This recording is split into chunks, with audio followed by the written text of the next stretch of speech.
नमस्कार मित्रों। अशोक वाटिका में जिस समय रावण क्रोध में भरकर तलवार लेकर सीता माँ को मारने के लिए दौड़ पड़ा, तब हनुमान जी को लगा कि इसकी तलवार छीनकर इसका सर काट लेना चाहिए। किंतु अगले ही क्षण उन्होंने देखा मंदोदरी ने रावण का हाथ पकड़ लिया। यह देखकर वे गदगद हो गए। वे सोचने लगे, यदि मैं आगे बढ़ता तो मुझे भ्रम हो जाता कि मैं न होता तो सीता जी को कौन बचाता। बहुधा हमको भी ऐसा ही भ्रम हो जाता है, मैं न होता तो क्या होता। परंतु ये क्या हुआ, सीता जी को बचाने का कार्य प्रभु ने रावण की पत्नी को ही सौंप दिया। तब हनुमान जी समझ गए कि प्रभु जिससे जो कार्य लेना चाहते हैं वह उसी से लेते हैं।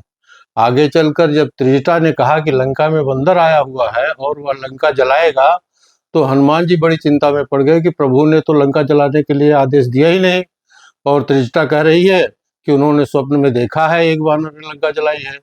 तब उन्होंने क्या करना चाहिए, जो प्रभु की इच्छा होगी वही सोचा। जब रावण के सैनिक तलवार लेकर हनुमान जी को मारने के लिए दौड़े, तो हनुमान जी ने अपने को बचाने के लिए तनिक भी चेष्टा नहीं की। और जब विभीषण ने आकर कहा कि दूत को मारना अनीति है, तो तनिक भी चेष्टा नहीं की। और जब विभीषण के कहने के बाद हनुमान जी समझ गए कि मुझे बचाने के लिए प्रभु ने यह उपाय रच दिया है। आश्चर्य की पराकाष्ठा तो तब हुई जब रावण ने कहा कि बंदर को मारा नहीं जाएगा, पर पूंछ में कपड़ा लपेटकर घी डालकर आग लगाई जाए। तो हनुमान जी सोचने लगे, लंका वाली त्रिजटा वाली बात सच थी, वरना लंका को जलाने के लिए मैं कहाँ से घी तेल कपड़ा लाता और कहाँ आग ढूंढता।